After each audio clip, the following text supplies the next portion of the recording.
Pauri Garhwal Lok Sabha seat से BJP उम्मीदवार अनिल बलूनी का प्रचार अभियान जारी है और बलूनी ने कीर्तिखाल, द्वारीखाल, चैलूसैंड में प्रचार जारी रखा है और इसके साथ ही बिजनी, मोहन चट्टी, किमसार में जनसंपर्क के साथ रोड शो भी अनिल बलूनी करने वाले हैं।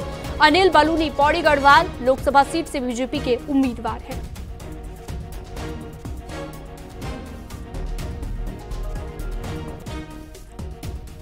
पौड़ी गढ़वाल से बीजेपी के उम्मीदवार हैं बलूनी और आपको ये भी बता दें कि लगातार प्रचार यहां पर चल रहा है। इसी बीच आज भी ये प्रचार जारी रहने वाला है।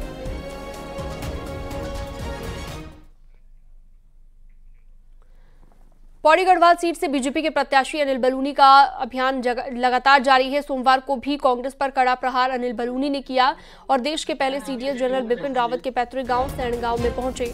बीजेपी प्रत्याशी अनिल बलूनी ने जनरल बिपिन रावत की प्रतिमा को नमन किया, उनके बलिदान को याद किया और इस दौरान अनिल बलूनी ने कहा कि कांग्रेस ने हमेशा जनरल बिपिन रावत का अपमान किया, उनके खिलाफ अपशब्दों का इस्तेमाल किया। बलूनी ने कहा कि कांग्रेस सेना पर भी सवाल उठाती है। उन्होंने कहा कि इस बार गढ़वाल की जनता कांग्रेस के अपमान का भरपूर जवाब देगी। अनिल बलूनी ने कहा कि जनरल बिपिन रावत का गांव तीर्थ स्थल है और यहां की मिट्टी माथे पर लगाने के लायक है। जरूर हम लोगों को ऐसा लगता है कि बड़ा कष्ट होता है, बहुत दर्द होता है कि जब जनरल रावत के लिए अपशब्द कहे जाते थे, इस माटी के लाल के लिए जब गली का गुंडा, कांग्रेस आला कमान ने कहा, कांग्रेस के लोग तरह तरह की गालियाँ दिया करते थे, उनके वीरता के ऊपर प्रश्न चिन्ह उठाते थे, उनके सैनिक के कौशल के ऊपर सवाल उठाते थे, हमें बड़ा दर्द होता था। और दुर्भाग्य की बात यह है कि कांग्रेस का, उत्तराखंड कांग्रेस का भी कोई भी नेता ऐसा नहीं था कि जिसने उस पर क्षमा मांगी हो या शर्म प्रकट की हो या उन्होंने माफ़ी मांगी हो या कांग्रेस से इस्तीफे देने की बात की हो। वो सारे के सारे लोग कांग्रेस के आला कमान के बयान के साथ थे। आज ये सारे लोग उत्तराखंड के अंदर 5 प्रत्याशी इनके वोट मांगने जा रहे हैं, तो निश्चित तौर पे सैनिक बहुल क्षेत्र है, यहाँ जरूर लोग सवाल करेंगे और कांग्रेस को जवाब देना पड़ेगा कि उस वक्त क्यों नहीं साथ खड़े थे आला कमान के साथ, क्यों नहीं माफ़ी मांगी, क्यों नहीं इस्तीफा दिया, जरूर सवाल पूछेंगे। बीजेपी प्रत्याशी अनिल बलूनी अपने चुनाव प्रचार के तहत सीएम योगी आदित्यनाथ के गांव पंचूर में भी पहुंचे और सीएम योगी की माता जी को शॉल ओढ़ाकर उन्होंने सम्मानित किया, फिर उनके पैर छूकर आशीर्वाद लिया। इस दौरान योगी आदित्यनाथ की मां ने बलूनी को बड़े अंतर के साथ जीत का आशीर्वाद दिया।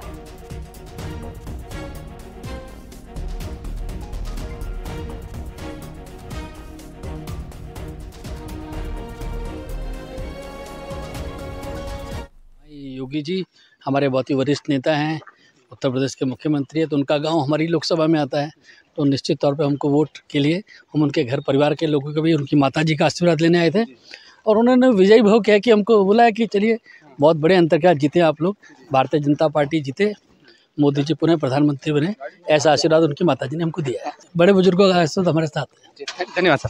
तो हमारे साथ थे अनिल बलूनी जी, जिनका कहना है कि जो सीएम योगी आदित्यनाथ हैं उनकी माताजी से उनका आशीर्वाद मिल चुका है और विजय भवा का आशीर्वाद मिला है। अनुपम भारद्वाज, न्यूज़ 18, पंचूर गांव।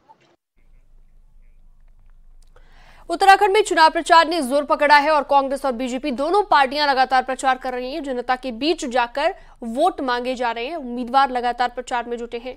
उत्तराखंड के दौरे पर जेपी नड्डा भी अब रहेंगे और 4 और 5 अप्रैल को जेपी नड्डा उत्तराखंड में रहेंगे।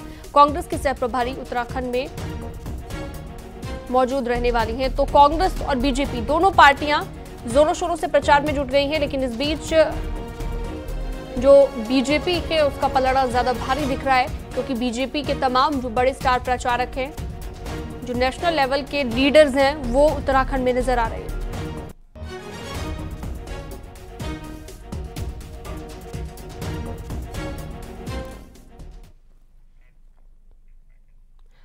हरिद्वार लोकसभा सीट पर पूर्व मुख्यमंत्री हरीश रावत अपने बेटे वीरेंद्र रावत को चुनाव जिताने के लिए दिन रात एक कर रहे हैं, लेकिन हैरानी की बात यह है कि वीरेंद्र रावत की विधायक बहन अनुपम रावत उसके चुनावी अभियान में कम ही नजर आ रही है। देखिए,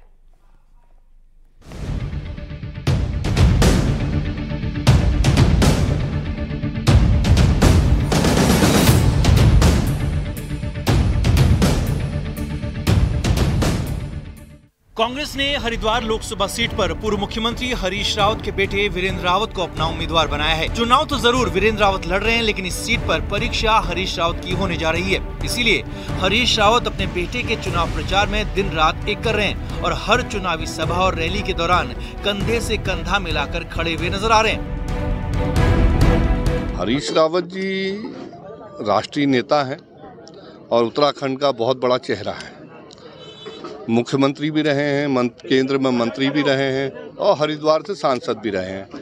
हरिद्वार उनकी कर्म भूमि रही है और उनको हरिद्वारी लाल के नाम से न सिर्फ पक्ष वाले विपक्ष वाले भी बुलाते हैं। स्थानीय विधायक अपने अपने क्षेत्रों में काम कर रहे हैं, अपने अपने क्षेत्रों में उपस्थित हैं और निरंतर काम कर रहे हैं। यहाँ जो पिछली बार चुनाव लड़े थे वो साथ हैं और सुबह जो है चार विधायक भगवानपुर में सब एक साथ हाजिर थे। बड़ी विशाल सभा हुई कार्यालय के ओपनिंग।